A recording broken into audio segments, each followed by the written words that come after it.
Hola, seguramente te ha pasado o a alguien que tú conozcas que vivió algo que lo marcó, le dolió, lo impactó y de inmediato alguien dice, eso te traumó.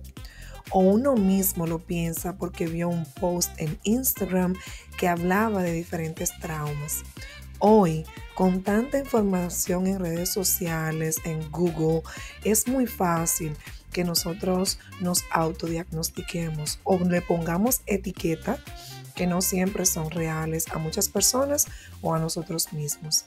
Y eso muchas veces nos frena, nos bloquea, limita nuestro conocimiento, nuestro crecimiento personal y profesional y hasta nuestras relaciones porque sentimos que hay algo roto en nosotros.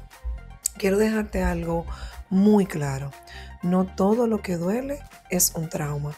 A veces es solo una experiencia fuerte que con tiempo y apoyo podemos superar.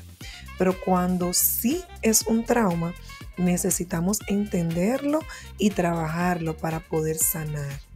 En este episodio vamos a hablar de cómo podemos diferenciar una mala experiencia de un trauma. ¿Qué pasa en nuestro cerebro y en nuestro cuerpo? ¿Cómo saber si realmente estás impactado o impactada? Y cómo todo esto afecta a nuestras relaciones y nuestro día a día. Y por supuesto, ¿qué puedes hacer para empezar a sanar? Un spoiler, no todo el mundo tiene traumas. Así es, este es un tema muy interesante y esa es nuestra misión en Zenith, que aprendamos a entender mejor nuestra mente, nuestras emociones y romper con esos tabúes que muchas veces nos frenan. Yo soy Arlenis García, psicóloga clínica, y te voy a compartir experiencias y herramientas muy útiles. Vamos a desglosar este tema de una forma sencilla, clara y con ejemplos que realmente te ayudarán en tu día a día. Y si alguna vez te has sentido así o conoces a alguien que podría necesitar escuchar esto, quédate conmigo y recuerda, si tienes algún tema que te gustaría que exploremos, déjamelo en los comentarios. Este espacio es para ti. No olvides darle me gusta y suscribirte para que no te pierdas ningún episodio. Empecemos. Entonces, lo primero que haremos es establecer la diferencia entre ambos.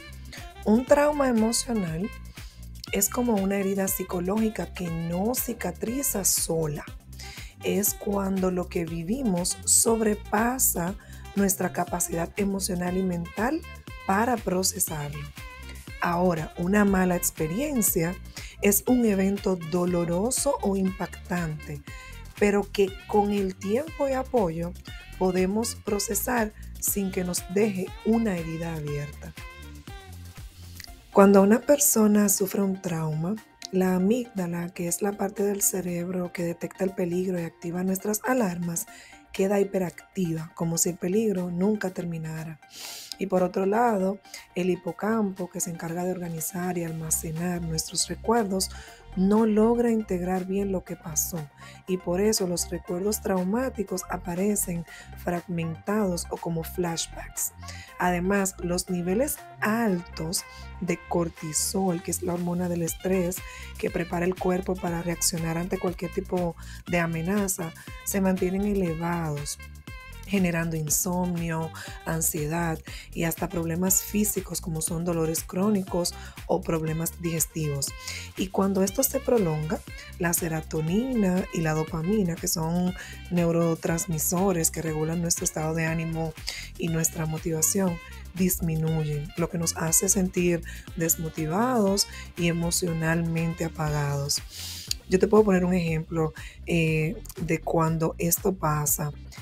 Cuando perdemos un empleo de manera inesperada, esto es simplemente una mala experiencia. Ahora, cuando nosotros somos humillados y acosados laboralmente durante meses, eso genera un trauma.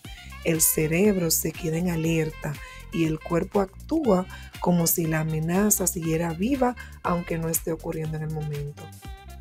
Ahora, cuando es una mala experiencia, nuestro cerebro activa la misma amígdala para que es una alarma del peligro y libera cortisol y adrenalina. ¿Por qué? Porque es una reacción de estrés normal. Y con el tiempo, el hipocampo, ¿verdad?, que organiza los recuerdos, y la corteza prefrontal ayudan a procesar la experiencia y ubicarla como algo de pasado. Por eso, aunque duele, podemos recordarlo sin revivirlo, que es el caso de cuando nosotros perdemos un empleo de manera inesperada. Duele, pero con el tiempo lo superamos. Y es que el trauma puede tener diferentes orígenes. Por ejemplo, en la infancia, abandono, abuso, negligencia emocional. Por ejemplo, un hombre que fue ignorado de manera constante por sus padres, cuando es adulto, tiene miedo intenso al rechazo y se vuelve controlador en sus relaciones. También puede venir de relaciones de pareja, por ejemplo, donde hay manipulación emocional, infidelidades repetidas o violencia. Nosotros tuvimos un paciente que vivió gaslighting por muchos años y su cerebro aprendió a desconfiar y a dudar de sí mismo en todo. O sea, en todo tenía una duda constante. Y los traumas también pueden venir de eventos extremos. Por ejemplo, accidentes graves, desastres naturales, violencia urbana. Había un joven, perdón, que sobrevivió a un robo con una arma. Entonces, años después, su amígdala seguía reaccionando como si estuviera en peligro cada vez que escuchaba un sonido fuerte, un ruido fuerte, porque lo relacionaba con ese momento cuando lo estaban atracando con el arma. Existen estudios que revelan que más del 60% de los adultos vivió al menos un evento adverso en la infancia, pero no todos desarrollan trauma.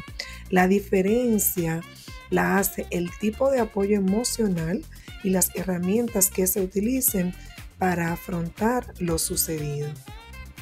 Mira, para que puedas entenderlo bien, no todos los traumas se viven de la misma forma. Hay 3 tipos principales y te los voy a explicar para que incluso puedas identificar si te suena alguno de ellos. El primero es el trauma agudo y es el que viene de un solo evento, algo que pasó de repente y que te marcó profundamente. Por ejemplo, un accidente de tránsito, un asalto, una pérdida inesperada. Es como si tu mente y tu cuerpo quedaran congelados en ese momento. Aunque ya pasó, cada vez que recuerdas lo ocurrido, tu cuerpo reacciona como si estuviera sucediendo una y otra vez. Y luego está el trauma crónico. Este es diferente porque no viene de algo que pasó una sola vez, sino de estar expuesto constantemente a situaciones dañinas. Puede ser crecer en una casa donde siempre habían gritos, insultos o golpes, o vivir en una relación de pareja donde la violencia era diaria y constante. Y aquí el cuerpo y el cerebro aprenden a vivir en alerta constante, como si el peligro nunca se apagara y nunca desapareciera. Y finalmente está el trauma complejo. Este es el más profundo porque es como una cadena de experiencias dolorosas que se van acumulando, muchas de ellas desde la infancia.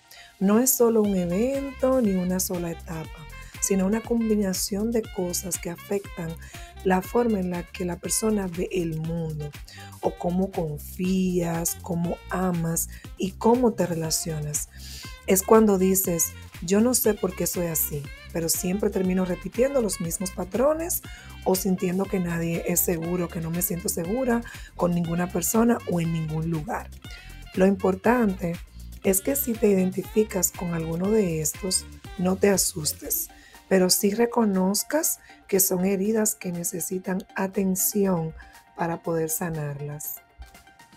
Ahora quiero contarte cómo todo esto que pasa en nuestro cerebro termina afectando nuestras relaciones, porque sí, esas reacciones que a veces no entendemos, la desconfianza, el miedo, la ira, muchas veces tienen que ver con nuestro sistema nervioso más con esto que con la situación real que estamos viviendo.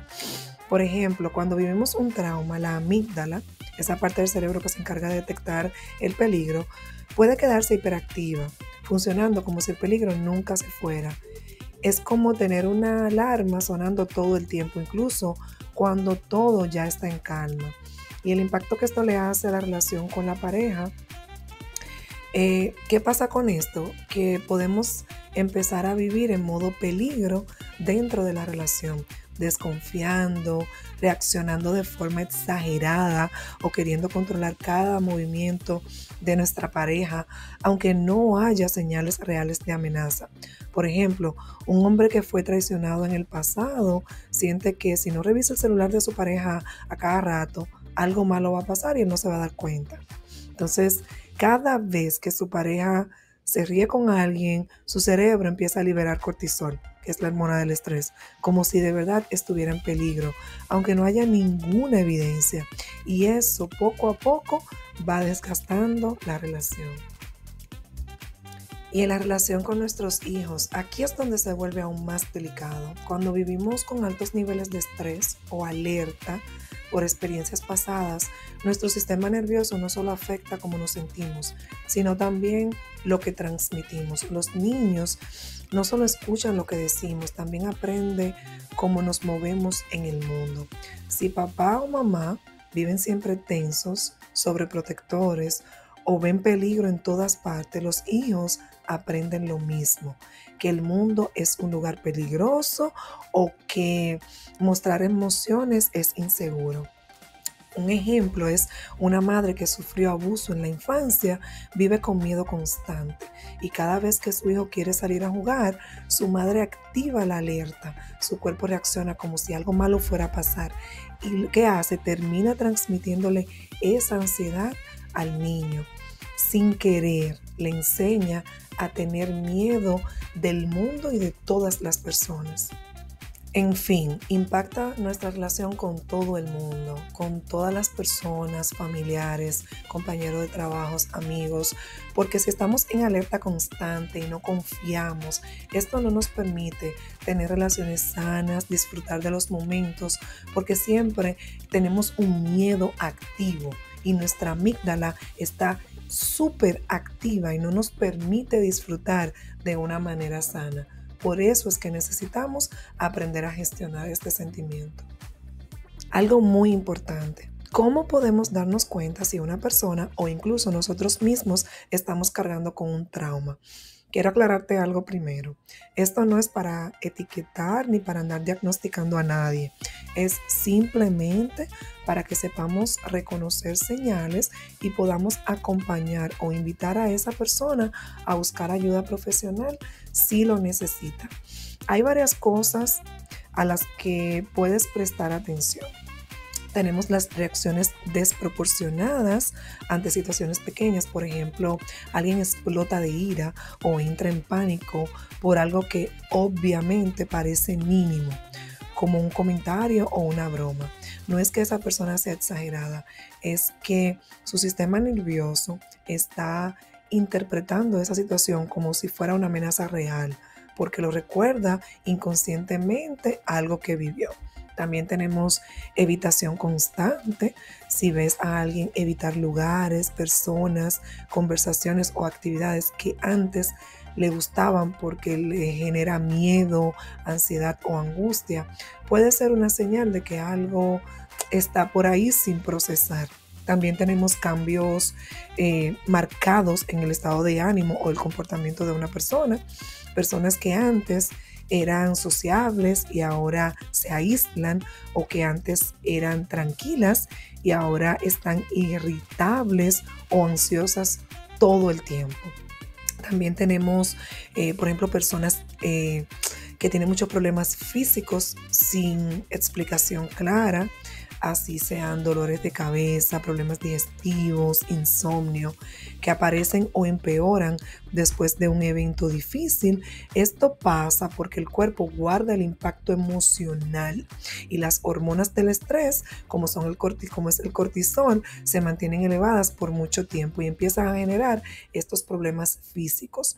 O también si una persona empieza a tener dificultad para confiar o establecer relaciones sanas, les cuesta conectar con otros, ponen barreras emocionales o por el contrario, se vuelven demasiado dependientes porque tienen miedo al abandono. Cuando vemos varias de estas señales, así sea una, no significa automáticamente que esa persona tenga un trauma diagnosticado. Lo que sí significa es que algo le está afectando más de lo normal y que podría beneficiarse muchísimo de un espacio seguro y profesional para hablarlo y trabajarlo. Lo mejor que podemos hacer en estos casos no es decirle, tú tienes un trauma, sino acercarnos con empatía y decirle algo como, he notado que últimamente estás más ansioso o más ansiosa o distante o preocupado, preocupada. ¿Has pensado en hablar con un profesional para que te ayude a sentirte mejor? A veces ese empujoncito con cariño puede ser el primer paso para que alguien empiece a sanar. Nosotros los profesionales de la salud, de la conducta humana, tenemos diferentes técnicas y herramientas como son el mindfulness, técnicas de respiración, recuperar el sueño, concentración, entre otros, que pueden ser de mucha ayuda para una persona que está viviendo este proceso. Si algo de lo que te he compartido te resonó, quiero que te quedes con esto. No todo lo que duele es trauma, pero cuando sí lo es, ignorarlo solo alarga el sufrimiento. La terapia psicológica es un acompañamiento que ayuda a procesar, sanar y avanzar para que tu pasado no siga controlando tu presente ni tu futuro. Y así llegamos al final de este episodio. Gracias por acompañarme. Y recuerda que lo importante no es saberlo todo, sino estar en disposición de aprender. Si este episodio te hizo reflexionar, guárdalo para escucharlo después o como referencia y compártelo con alguien que pueda necesitarlo. Recuerda darle me gusta y suscribirte para que no te pierdas los próximos episodios. Y por supuesto, dime en los comentarios qué te pareció o qué otros temas te gustarían que toquemos aquí en Zenith. Nos escuchamos en el próximo episodio. Hasta pronto.